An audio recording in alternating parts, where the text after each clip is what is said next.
But you're not my real family, aren't you? My sister's triumphant voice echoed from the other end of the line. With that single sentence, something inside me was completely severed. The beginning of this incident came from a casual glance at my social media feed. After finishing a long day's work, I had sunk deep into my favorite sofa, enjoying a moment of relaxation with a glass in hand. As I scrolled through the timeline, my eyes froze on a single photo a friend had uploaded.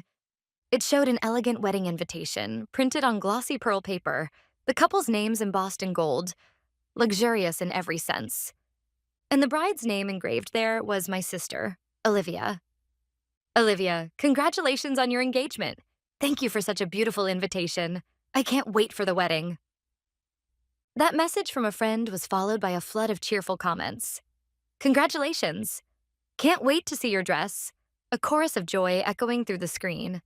But in stark contrast to that festive scene, my heart began to pound with an uneasy rhythm, because that invitation had never arrived for me. My name is Natalie. I'm the owner of Eternal Garden, the most exclusive wedding venue in this city, one that's always fully booked. It's a business I built entirely on my own, now a model of success admired by many. I've produced countless weddings, helping couples celebrate the most radiant moments of their lives.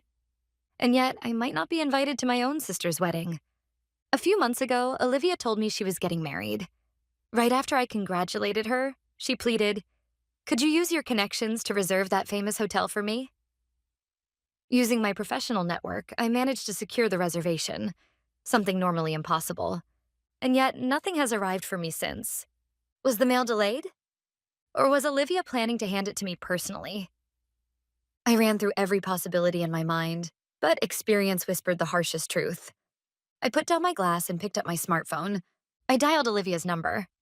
After a few rings, her bright, slightly surprised voice answered. "Oh, Natalie? What's up? It's kind of late." I took a deep breath and forced my tone to stay calm. "Olivia, how's the wedding preparation going?" Her voice rose another octave, sparkling with excitement. "Yes, of course.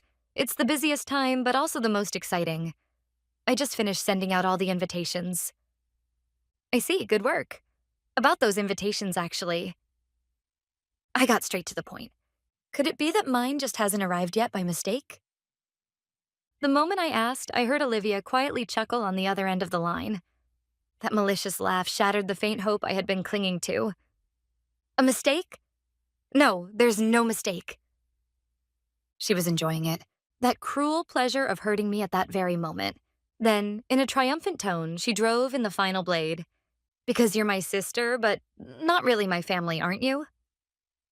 For a moment, I forgot how to breathe, but I quickly regained my composure. "That's quite an interesting thing to say, Olivia." My voice was lower, colder than I expected. "We may not be connected by blood. Yes, that's true. But tell me, what was it that this so-called not family sister did for you?" I could hear Olivia gasp faintly through the phone.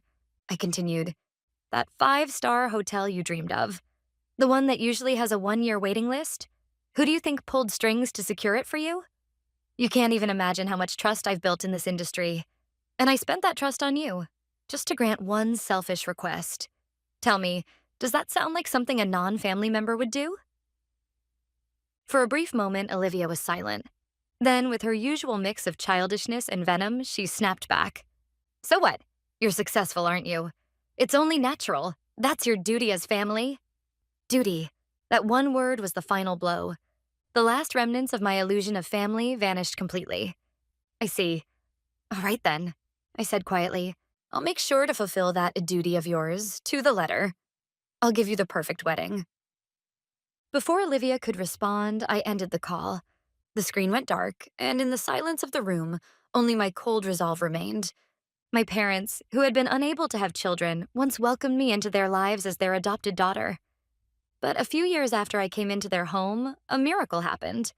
My younger sister, Olivia, their biological child, was born. From that day on, the balance of their love visibly tilted toward the daughter connected by blood. Olivia was adored like the sun itself, while I became a shadow, holding my breath so as not to dim her light. Yet that lonely environment nurtured my independence and gave me the strength to carve my own path without relying on anyone. For every ounce of love they failed to give me, I poured that energy into my work and built my success with it. A part of me wanted to believe that this was all Olivia's selfish decision alone, and so I needed to confirm with my own hands whether my parents knew the truth. I pulled up my mother's number. "Hello, Mom? I have something to ask about Olivia's wedding." I got straight to the point. On the other end, I could hear my mother sigh. "What is it?" Her voice was cold, as if I had just handed her a tedious chore. "I wasn't invited to the wedding. Did you know that?" "Oh, yes, Olivia told me. Don't bother calling me over something so trivial." She spoke without the slightest hint of guilt. "Is that really a problem? It's Olivia's wedding. Naturally, her feelings should come first." "Because I'm not related by blood? Is that your answer, Mom?" I struggled to keep my voice from trembling. Her reply was brutally cruel, more than enough to tear through my heart. "It can't be helped. Facts are facts. You're an adult now, so you should understand and endure it for Olivia's sake." At that moment, I understood everything. To them, I was nothing more than a convenient tool, my existence entirely disregarded. "I see." That was all I said before quietly ending the call. Now, there was nothing left to hesitate about. This little family charade, I would be the one to end it. Calmly, I began to act. My first call was to the manager of the country's most prestigious five-star hotel. He was one of my most trusted business partners. "Manager, I'd like to discuss my sister's wedding. She wants only the best. Could you please upgrade everything? The venue, the flowers, the menu, to the Royal Platinum plan?" I could hear him gasp faintly on the other end of the line. "Miss Natalie, with that plan, the budget will triple. Are you sure about this?" "That's fine, but there's one condition. Please send every invoice directly to the bride, my sister, Olivia Miller." The quiet authority in my voice left him with no choice but to reply, "Understood." I repeated the same request with every vendor on the list. The wedding cake, crafted by a world-famous pâtissier, was upgraded to a 7-tier custom masterpiece. The rental dress became a one-of-a-kind haute couture gown flown in from Paris. The wedding favors were replaced with luxury dinnerware sets from an internationally renowned celebrity brand. And, of course, every invoice was addressed to Olivia. The ridiculous promise that I would cover all the expenses had been made just after securing the venue. It was the very day I used my industry reputation to achieve the impossible, booking the 5-star hotel everyone wanted. When I called to share the good news, Olivia was ecstatic. "Really? You're amazing, Natalie. I can't believe it." Before her excitement had even cooled, she smoothly shifted to the real reason for her call, without the slightest hint of guilt. "So, about the cost. I'm really sorry, but Ethan's business is going through a rough patch right now, and we can't prepare the wedding funds immediately, so we were thinking, maybe you could pay everything up front and we'll pay you back little by little afterward." As I held the phone, I wasn't shocked. Instead, a cold sense of doubt crept into my mind. Her words sounded far too convenient. Did they really intend to pay me back? Or was this simply an excuse to dump everything on me? To test her, I asked quietly, "Did you talk to Mom and Dad about this?" Olivia replied cheerfully, as if she'd been waiting for that question. "Of course." I asked Mom, and she said, "Why don't you talk to Natalie?" She told me, "Natalie's doing well financially, and your family, helping each other in times of need is only natural, right?" The moment I heard that, I was too stunned to even respond. Help each other because we're family? No. They come to me because I'm successful, because I have money. If I were penniless, they wouldn't even glance in my direction. To them, family is nothing more than a convenient word, used only when it benefits them. Their shameless audacity no longer made me angry. It almost seemed comical. But I didn't let that emotion show in my voice. Calmly, and in the tone I used for business, I replied, "All right, I'll cover the full cost." For a brief moment, I heard Olivia let out a sigh of relief on the other end, but I immediately continued. "However, there's one condition. This isn't a gift. It's a loan. We'll sign a formal contract that includes a clear repayment plan. And any additional costs, such as plan upgrades not stated in the contract, will naturally be your responsibility. Is that understood?" "A contract? And we have to cover extra fees ourselves?" Olivia's voice shot up in panic. But we're family. Isn't that so cold? Don't you trust me? Trust has nothing to do with this, Olivia. My voice was as calm and cold as ice. This is how I handle business. The amount is too large. Even between close people, money matters must be written down properly. Otherwise, they always cause trouble later. This is for your own good as well. Faced with my unshakable tone, Olivia was at a loss for words. After a long pause, she muttered reluctantly, "Fine. Good. I'll have my lawyer send the official documents soon. Once you've signed them, I'll proceed with the payments. Is that all right with you?" Without giving her a chance to argue, I ended the call. Recalling that conversation now, I couldn't help but smile coldly. After finishing all the vendor arrangements, I exhaled deeply. By the time the wedding ended, Olivia and Ethan would receive a staggering stack of invoices, an amount far beyond their ability to pay. In no time, their repayments would halt, and their social credibility would crumble. But my thoughts didn't stop there. This was Olivia I was dealing with. She was a master manipulator, a woman who could twist tears and blame into tools of survival.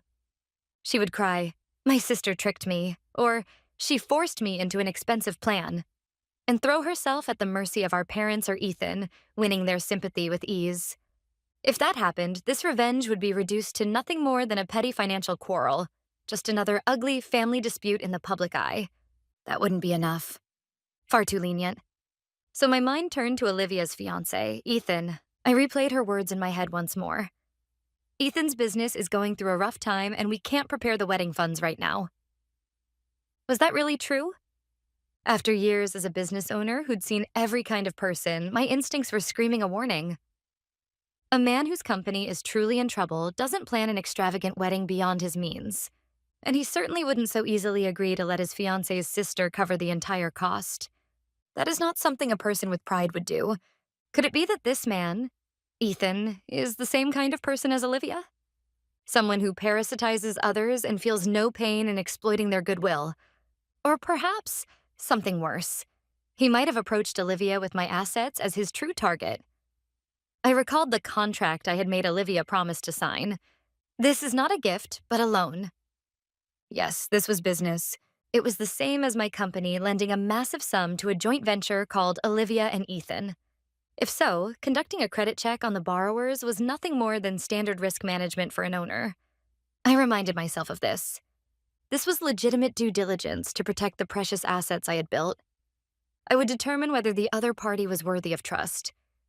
If it turned out that Ethan was sincere and conscientious, I would end this plan with nothing more than a financial blow. Perhaps, in some small corner of my heart, I had been hoping that the man my sister chose would be a decent human being. From my smartphone's contacts, I pulled up a certain number. It was the number of the head of an investigative firm I trusted completely for corporate disputes and background checks. "This is Natalie. I need you to investigate someone urgently." In a steady voice, I requested a thorough inquiry into his career history, social connections, and above all, his relationships with women. Several days later, a thick envelope from the firm arrived at my office. Its heavy weight seemed to foretell the outcome already. The moment I broke the seal and skimmed the contents, my suspicion hardened into certainty. What I saw there was desire and deceit so foul that even the word vile felt too gentle. By the time I turned the first page of the report, the gossamer thin hope that the man my sister had chosen might be decent snapped cleanly.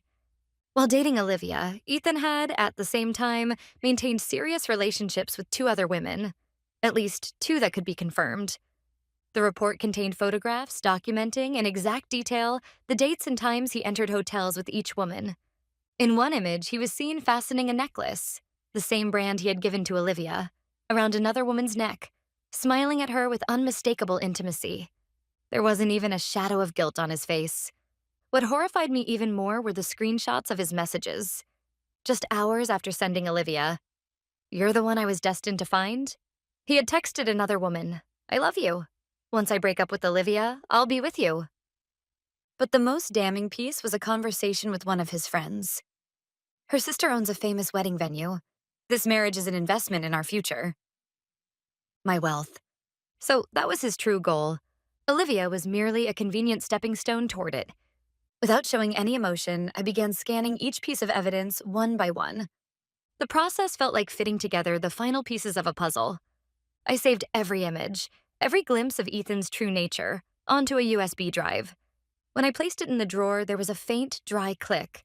That sound marked the moment my resolve solidified. Now, the decisive evidence was complete. All that remained was to wait for the perfect stage, the wedding, where the bride, Olivia, would plunge into the depths of despair. A week before the ceremony, I clutched the small USB drive and knocked on Haley's door. She had been my closest friend since childhood and now worked as a director at a company specializing in audiovisual systems. By a fortunate coincidence, her firm was in charge of managing the visual and sound systems at the five-star hotel where Olivia's wedding would take place. She was the only person who truly knew how I had been treated in that so-called family that never shared my blood. When Haley opened the door and saw the tension in my expression, she seemed to understand everything without a single word. She quietly ushered me into the living room. "The big day's coming next week. Are you sure you're ready for this?" Offering me a cup of warm herbal tea, Haley looked straight into my eyes. I nodded slowly and placed the USB drive on the table. "There's something I need you to do. I want you to replace the video that will be played that day with what's on this." Haley glanced briefly at the small memory stick, but didn't ask about its contents. "It's my little congratulatory message for Olivia." At my icy joke, she drew in a quiet breath, then clasped my hand tightly. "All right. If this is what you've decided, I'll see it through with you to the end." The warmth of her hand and the unwavering strength in her eyes were all I needed. There was a genuine bond there, something that had never existed within my false family. The day of the wedding arrived. The grand ballroom of the five-star hotel was filled with pure white flowers and glittering crystal chandeliers, no doubt resembling a scene straight out of a fairy tale. The star of the day, Olivia, must have been glowing in the haute couture gown I had arranged for her, worth millions, soaking in the admiration of the guests with a radiant smile. My parents, too, were surely beaming with pride at the sight of their beloved daughter's shining moment. They had no idea that the ground beneath them had already begun to crumble. I wasn't at the venue, of course. I hadn't been invited. But every moment unfolding there was projected clearly onto the monitor in my office. Haley, who had full control over the venue's audiovisual system, had installed a small hidden camera under the guise of a system check, allowing me to witness the entire farce in real time. The ceremony proceeded smoothly, and soon it was time to play the video introducing how the bride and groom had met. The lights dimmed, and everyone waited expectantly for a sweet, heartwarming montage to begin. But instead, the screen lit up with a crystal-clear photograph of the groom, Ethan, entering a hotel with another woman on his arm. The entire hall froze in an instant. A wave of whispers rippled through the air. The color drained from Olivia's face, and my father shouted, "What is the meaning of this?"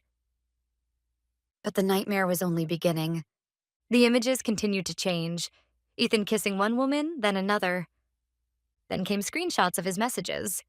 "I love you. Once I leave Olivia, I'll be with you." Olivia let out a piercing scream and collapsed to the floor. Ethan's face turned deathly pale, and his parents trembled with rage. And then, at the very end, a voice echoed throughout the ballroom. My voice. It was the recording of the conversation I had secretly taped weeks earlier. "So, about the wedding expenses. You'll cover everything, right? Because you're family. That's only natural, isn't it?" "Oh, it's not a mistake. You're my sister, but not really my family, are you?" Olivia's ugly nature was laid bare before every guest, with not a single shadow to conceal it. The hall that had moments ago been filled with laughter and applause was now smothered in cold silence, and the eyes that turned toward her were no longer warm with celebration, but heavy with disgust. My parents covered their faces, and Olivia could do nothing but sob uncontrollably. Beside her, Ethan's enraged parents shouted at the staff, "Get the manager! Who did this?" Those words were the final gong, the signal that this farce had reached its end. The guests understood that they could no longer remain there. One by one, they began to stand, awkwardly avoiding eye contact, and soon the wave of departures spread across the entire hall. They were no longer guests celebrating love, but unwilling witnesses to a scandal, whispering among themselves or casting contemptuous glances at the pitiful family as they hurried toward the exit. No one touched the lavish dishes that the chef had prepared with such pride, nor the beautifully decorated wedding cake that stood untouched like a monument to their downfall. Just minutes earlier, the family had stood at the height of happiness. Now they were reduced to a miserable spectacle, objects of pity, curiosity, and disdain. I watched it all quietly through my monitor, and as I did, I could feel the heavy lump that had weighed on my heart for years slowly melt away. Yes, this was the perfect wedding I had prepared for them, and the perfect new beginning for me. When the storm of vengeance had finally passed, a stunning silence surrounded me. That night, after the wedding had collapsed into chaos, my smartphone rang over and over again, shrill and desperate. The name Olivia flashed on the screen. I simply stared at the incoming call, my hand still. The ringing stopped, then started again. The relentless repetition told me everything about her panic. Eventually, the calls ceased, replaced by a single message. "You ruined my life. This is all your fault." I glanced coldly at the hysterical text, then closed the screen without replying. That was the last I ever heard from her. Weeks later, my parents appeared at my office without warning. They looked years older, their faces etched with despair. The moment they saw me, they nearly collapsed. "Natalie, please forgive us. We were wrong. All this time." My father's voice trembled, and my mother could do nothing but cry. Only after losing everything, and the financial support I had once provided, did they finally understand the magnitude of their mistakes. "We envied your success.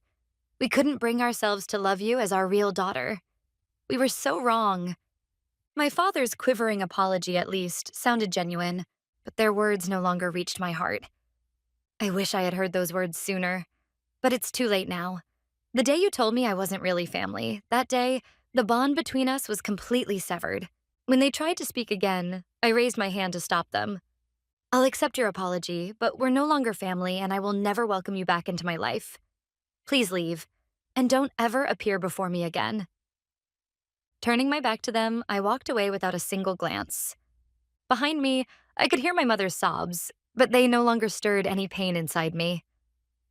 Weeks later, my phone rang with a number I didn't recognize. When I answered, a frail voice came through. "Natalie?" It was Olivia, crying. Her engagement had, of course, been broken off. Ethan's affairs with multiple women had come to light. His parents had disowned him, and he had been cut off from all financial support. And now the mountain of unpaid wedding invoices had fallen squarely on Olivia's shoulders, leaving her on the brink of bankruptcy. She had turned to our parents for help, but without my financial support, they were barely managing to survive themselves. "Please, help me. You're all I have left." Those words, I had heard them so many times before, and every time I reached out my hand, but not anymore. "Help you? Of course. Here's some advice. Why don't you ask your real family? I'm not family, remember?" My voice was as cold as glass. Before she could respond, I ended the call and added her number to my blocked list. That was the end. Completely and finally. After that, I was free from the burden of a false family. I devoted myself to my business, surrounded by people who truly valued me.